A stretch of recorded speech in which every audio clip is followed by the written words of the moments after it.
भक्तों, आज का जो वीडियो है ये वीडियो कुछ ऐसा है कि हनुमान जी के बेटे की कहानी आपको बताने वाला हूँ। जैसे ही हनुमान जी के बेटे की कहानी आएगी तो आप बोलोगे कि ये कैसे संभव है, वो तो बाल ब्रह्मचारी थे। जी हाँ, बिल्कुल आपने भी सही सुना और आप सही जानते हो, वो बाल ब्रह्मचारी थे। लेकिन उनका एक पुत्र भी था जिसका नाम था मकरध्वज, जो कि मछली के पास से पैदा हुआ था। जो कि दंत कहानियां हैं, ऐसा तो कहीं मिलता नहीं ज़्यादा, लेकिन दंत कहानियां हैं कि वो जब लंका जलाने के बाद जब समुद्र में कूदे तो उनके जो पसीने की बूंद थी उससे एक मछली ने पी लिया, और उसके पीने के उपरांत उसके पेट में एक बच्चा रहा जिसका नाम बड़ा होने पर मकरध्वज रखा गया। मकरध्वज जो कि हनुमान जी का ही बेटा कहलाता था और ठीक उनके जैसा ही ताकतवर था। जैसे वो बुद्धिमान थे, जैसे वो ज्ञानी थे, वैसे ही उनका बेटा था। लेकिन हनुमान जी को ये बात ज्ञात नहीं था कि वो उनका बेटा है। हनुमान जी को तो लगा मैं तो बाल ब्रह्मचारी हूँ।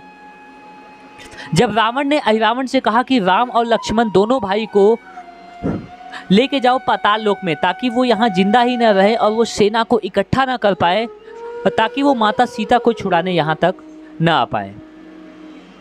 जैसा रावण ने चाहा ठीक वैसा ही हुआ। अहिरावण ने दोनों भाइयों का अपहरण कर लिया और दोनों को ले जाकर पाताल लोक में रख दिया।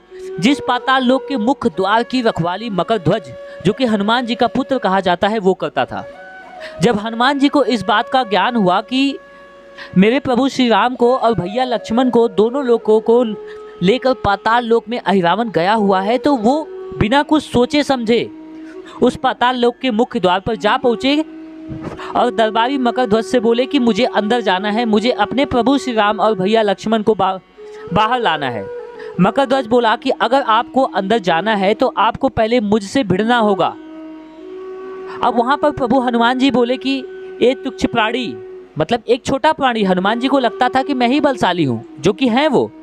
उन्होंने बोला कि तुम मेरे सामने बहुत तुच्छ हो, तुम एक लड़के के समान हो, बेटे के समान हो, तुम मुझसे क्या लड़ सकते हो, यह संभव नहीं है, तुम्हारे प्राण पखेरु भी उड़ सकते हैं।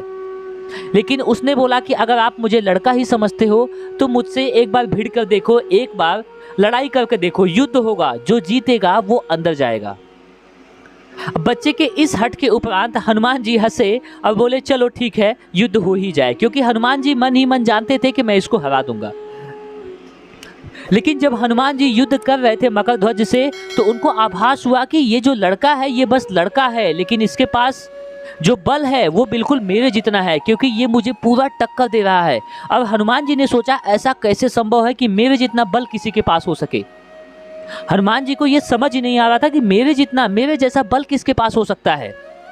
लेकिन इस बात की अनुभूति उन्हें बाद में हुई, जब उन्हें ज्ञात हुआ कि मकरध्वज मेरा ही पुत्र है, मेरा ही अंश था।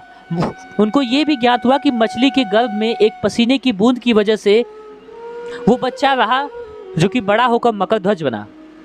जब ये बात हनुमान जी को पता चली तो उनके आश्चर्य का ठिकाना नहीं रहा। उन्होंने बोला मैं तो बचपन से ब्रह्मचर्य का पालन कर रहा हूँ, तो फिर ये कैसे संभव हुआ। लेकिन उनको सारी कहानी बतलाई गई, तब उनको एहसास हुआ कि मकरध्वज जिसका मैंने वध किया वो मेरा ही पुत्र था। जाने अनजाने में मैंने उसका वध किया। लेकिन जब हनुमान जी ने अपने पुत्र का वध किया तब उनको ज्ञात नहीं था कि मकरध्वज उनका ही पुत्र है। उनको बस यही ज्ञात था कि अहिरावण का दरबारी है, जो कि मेरे साथ युद्ध करने की चेष्टा करता है, इसीलिए उन्होंने उसको मार